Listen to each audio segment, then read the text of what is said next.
So hello there, and welcome back to another Night of the Movies podcast. I'm Spy Knight, and in these podcasts, I like talking all things movies and TV, and whatever I want, whenever I want. And in today's podcast, I'm reviewing The Apprentice. But just before I do that, I want to quickly say, I'm back in my bedroom. If you've been watching these podcasts over the past couple of weeks, you'll know that I have been away. I was away at the BFI Film Festival, then I went to Scotland for a couple of days, and now I am back home. So I'm back in my normal environment, and I'm catching up on new releases that I haven't seen yet. So later this week, I'm going to be reviewing Smile 2, and today I'm reviewing The Apprentice. So, without further ado, let's get into it, shall we? The Apprentice is a new film all about Donald Trump, that person that everybody loves talking about, and that I love talking about, and oh god, when I heard that a movie was being made about him, I couldn't wait to see it. If you didn't grasp, by the way, that was sarcasm. Donald Trump is one of my least favourite people in existence. That is no joke. I hate the person, and I'm not somebody who's really into politics, but all the stuff outside of his politics I hate about him as well. So when I heard that a new film, when I heard that a film was being made about, not a new film, when I heard that a film was being made about Donald Trump, I cannot tell you how uninterested I was, because I couldn't care one bit. I already hear enough about him on the news. I didn't want to know more about him. But then I thought, you know what, let's put my personal feelings aside as much as I can when I'm talking or when I'm reviewing or watching a movie about him. And let's go and see what the film itself is actually like. Plus, when the trailers for this film came out, they gave off Succession vibes, and Succession is one of the best TV shows to come out of the past decade, and this film also stars one of the main actors from Succession. It stars Jeremy Strong, who played Kendall Roy, arguably the main character, though some people would argue it's what the Roy father, what's his name?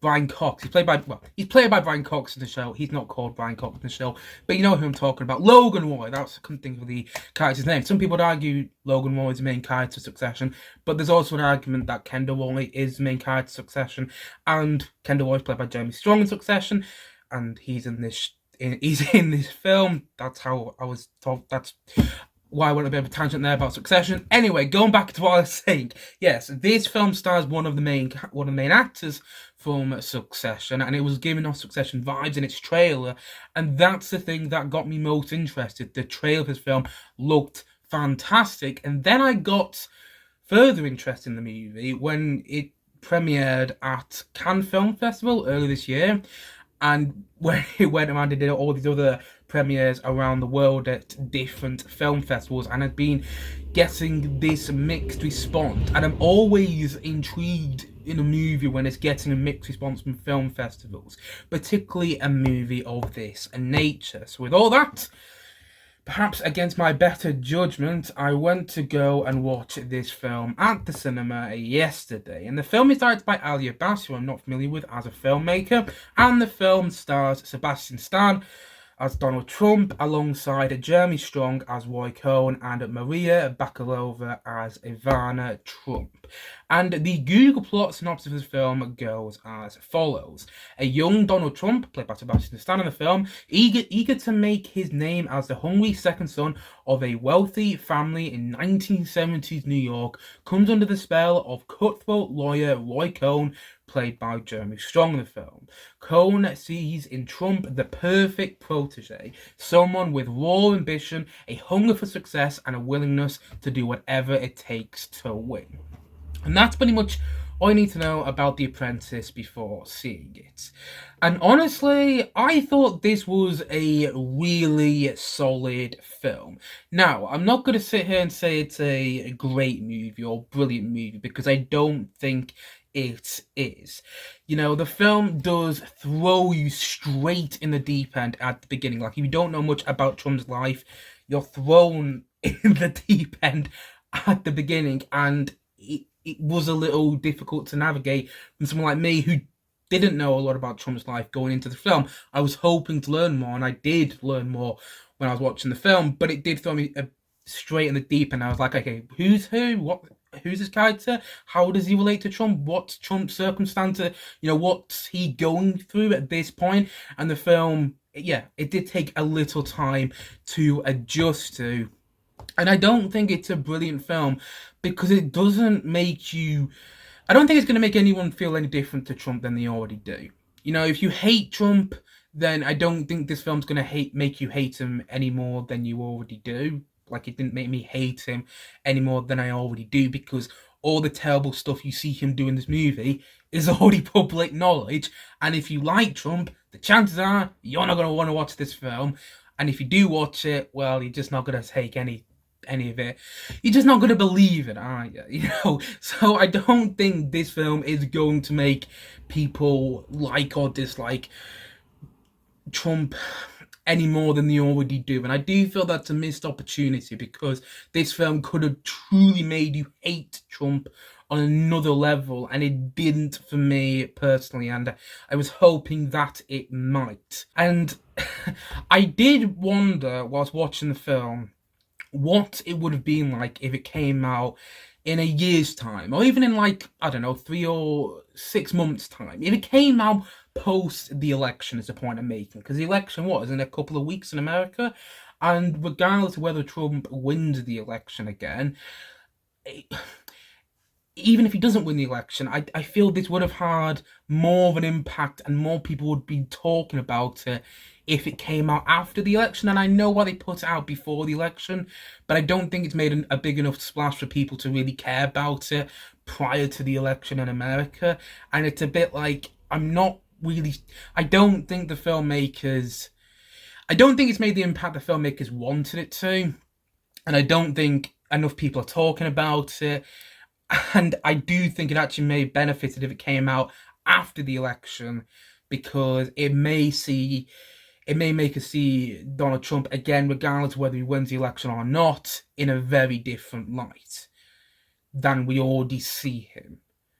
But that's just my perspective. So yeah, I don't think it's a brilliant film for those reasons. And also, I don't think the first half of the film has enough tension-filled scenes to really make for a properly engaging watch. But that's only in the first half, because by the time I got to the second half of the film, I was constantly engaged in what was going on. In fact, it was about 3/4 of the way through the movie, and I kind of had to I kind of had to pinch myself and go, oh my god, I can't believe how much I'm into this compared to the first half of the film. It almost felt like a different movie for me personally. And I really got into it when Maria Bakalova came in as Ivana Trump. And I'm not saying it because of her, although she is fantastic in the movie, but it was around the point that she came into the film that my perspective and everything going on changed. Not to say I thought differently about Trump or anything like that when I was watching the movie. I just meant my perspective on the film changed. I started to get into it so much more than I did, or that it's almost more than I had in the first half. And I think that's because the writing gets better, and I think it's also because you were really shown the villainous side to Trump, particularly in Sebastian Stan's performance, which is very compelling and very believable. There were a couple of moments in the film where, yet again, I kind of had to pinch myself and go, am I not watching the real Trump, because of how much Sebastian Stan embodies him? He is really brilliant as Trump, as is Jeremy Strong as Roy Cohn, and as is Maria Bakalova as Ivana Trump. All the performances are compelling, and I think the more the film goes on, the more the performances get more compelling, And the film is stylistically directed, and the production design is very authentic, and as is the aesthetic as well. This film has a look about it where it's almost like you're watching it off an old VHS tape, if anyone remembers what VHSs are. It almost feels like you're watching it off an old VHS tape. And it's a TV movie about his life, and that added to the sense of realism, the sense of authenticity when it came to this movie, and I liked that a lot about it. And the second half of the film, I was completely hooked into, and like Succession, it's one of those things where you're watching these horrible characters do these horrible things, but you can't look away from it because of the way it's written, because of the way it's directed, and because of how compelling it is. There's just something about this film where what you're watching is sometimes hard to watch and it's hard to stomach and everything like that, but you can't look away from it.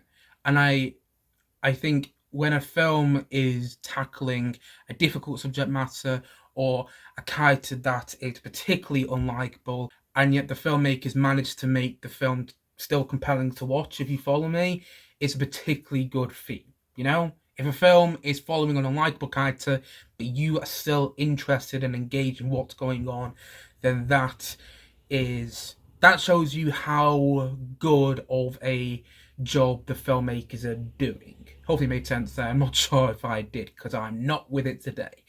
But I thought this was a really good film. I do think there is a better Trump movie to be made within the next 10 years. But this one works, I think, for what it is going for. And so, all in all, I'm going to say that The Apprentice, I'm going to say that it's a 7.8 out of 10. I want to watch this film again, and if I feel differently about it, maybe I'll do another review on this channel. Maybe I won't, because I'm a bit afraid about the response I'm going to get to this review, because, well, it's about quite a divisive figure. I say divisive. I don't understand why people like Trump in the first place, and if you do like Trump, how do I say this politely? Please fuck off from this channel, because you are not going to get any. Because we're not going to agree on anything. I just don't think we're going to agree on anything. And I don't think, as well, if you like Trump, that you're going to feel any differently if you watch this movie.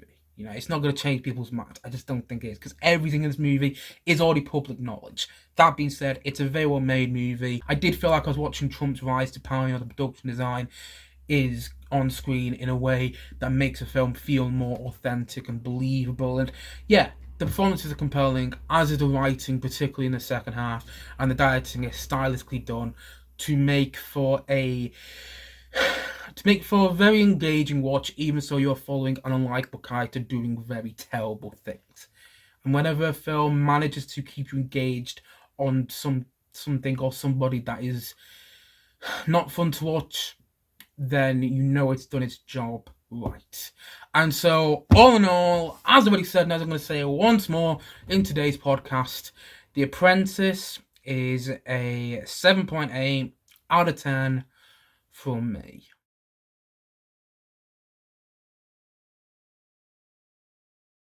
Anyway, guys, that's it for today's podcast. If you have seen The Apprentice, please let me know your thoughts on it in the comment section below. And as always, thank you for watching or listening to this podcast. And if you haven't yet, please click down below and like and subscribe on this video. And look forward to many more videos very, very soon on this channel. As I've already said, thank you so much for watching or listening to this podcast. And I suppose this is it. So I will see you guys again soon. But bye for now. Bye.